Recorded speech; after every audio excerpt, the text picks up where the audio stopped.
Hai, berjumpa lagi dengan kami bertiga. Saya sendiri Wijaya dan teman saya Acil dan Rapi. Pada kali ini kita akan membahas materi difusi. Di materi difusi ini kita akan membahas lebih lanjut apa itu difusi, mekanismenya, faktor yang mempengaruhi difusi bahan semikonduktor, difusi steady state, dan difusi non steady state. Ayo kita bahas materinya. Sekarang kita akan bahas apa itu difusi. Difusi adalah peristiwa mengalirnya atau berpindahnya suatu zat dalam suatu media dari konsentrasi yang tinggi ke konsentrasi yang rendah. Agar kita dapat memahami lebih lanjut, kita dapat melihat gambar berikut. Pada gambar tersebut, kita dapat melihat ada tembaga dan nikel. Mengapa ya kita harus menggunakan tembaga dan nikel? Hal ini dikarenakan tembaga dan nikel memiliki sifat responsi yang baik terhadap perubahan suhu. Dari gambar ini, kita dapat melihat bahwasanya partikel penyusun atom tembaga akan melakukan difusi menuju partikel penyusun atom nikel yang memiliki konsentrasi yang rendah. Hal sebaliknya juga akan berlaku pada partikel penyusun atom nikel yang berkonsentrasi tinggi. Sekian penjelasan tentang definisi difusi. Ayo kita bahas mekanisme difusi. Mekanisme difusi. Seperti yang telah dijelaskan sebelumnya bahwa difusi adalah proses perpindahan material. Lalu, apa saja bentuk-bentuk dari perpindahan tersebut? Ada dua teori atau model pergerakan atom secara difusi. Pada benda atau material padat, yaitu difusi lowongan dan difusi interstisial.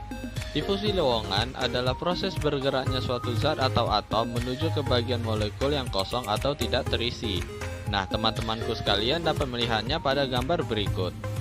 Pergerakan atom tersebut dapat kita lihat bahwa atom hijau bergerak dari posisi atas menuju ke posisi bawah karena adanya celah kosong. Model kedua adalah difusi interstisial. Difusi interstisial adalah atom yang berpindah melalui celah-celah kosong. Nah, di sini teman-teman bisa lihat dan fokus ke atom orange atau jingga tersebut. Diperlihatkan bahwa atom tersebut berpindah dari posisi atas ke posisi bawah melewati celah antar atom. Jadi, di mana perbedaan dua teori tersebut? Perbedaannya adalah model atom yang berkonsentrasi tinggi tersebut. Pada model difusi lowongan, atom mempunyai ukuran sama besar, sementara interstisial, atom mempunyai ukuran kecil untuk melewati celah-celah antar atom. Sekian penjelasan tentang mekanisme difusi. Selanjutnya kita akan membahas tentang apa saja faktor-faktor yang mempengaruhi difusi. Bab faktor mempengaruhi. Di sini kita akan membahas tentang apa saja sih faktor yang mempengaruhi difusi. Nah, faktor-faktor tersebut ada 5, yaitu ukuran partikel, ketebalan membran, luas suatu area, jarak, dan suhu. Lalu bagaimana hubungan antar faktor-faktor tersebut? Faktor utamanya adalah suhu, di mana jika suhu semakin tinggi, maka energi yang didapatkan oleh partikel semakin besar, sehingga kecepatan difusi jadi meningkat. Nah, untuk ketebalan membran, pada suatu partikel juga mempengaruhi proses penyerapan energi. Bila mana semakin tebal membran, maka semakin sulit pula partikel menerima energi. Alhasil, partikel yang membrannya tebal berdifusi secara lambat. Untuk luas suatu area, semakin besar luas area, semakin cepat kecepatan difusinya.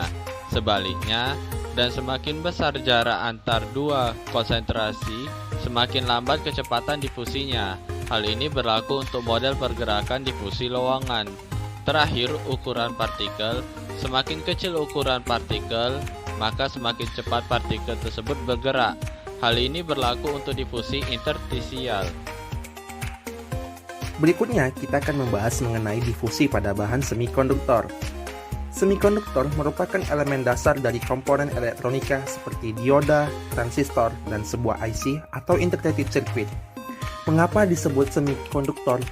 Ya, semua kita sudah mengetahui bahwasanya memang bahan ini bukan merupakan konduktor murni. Untuk menghasilkan bahan semikonduktor, maka perlu penambahan suatu atom tepat pada suatu area dari bahan yang akan dijadikan sebagai alat semikonduktor. Maka perlu difusi untuk melakukannya melalui dua metode, yaitu predeposisi dan drive-in. Yang pertama, Perlakuan yang dapat diberikan yaitu T-deposisi, di mana penambahan atom akan dilakukan difusi pada suatu molekul dengan ketentuan tekanannya haruslah konstan dengan fase gas. Perlakuan dengan metode ini dilakukan dengan suhu berkisar antara 900 hingga 1200 derajat Celcius dengan perkiraan waktu sekitar 1 jam. Selain itu, terdapat perlakuan lain, yaitu difusi secara drive-in, yang digunakan untuk membawa atom dengan jarak yang lebih jauh dengan memberi konsentrasi yang lebih sesuai tanpa menambah maupun mengurangi konsentrasinya. Untuk melakukannya, kita memerlukan temperatur sekitar 1200 derajat Celcius.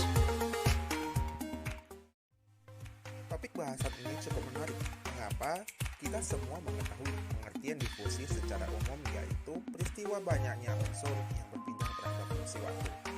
Namun, terdapat faktor yang mempengaruhi berlangsungnya proses difusi. Faktor tersebut dikenal dengan flux difusi. Flux ini dapat diartikan sebagai laju perpindahan massa atau atom yang berdifusi melalui dan secara tegak lurus terhadap luas permukaan pada unit waktu. Secara matematis, dirumuskan melalui persamaan pada tampilan berikut ini.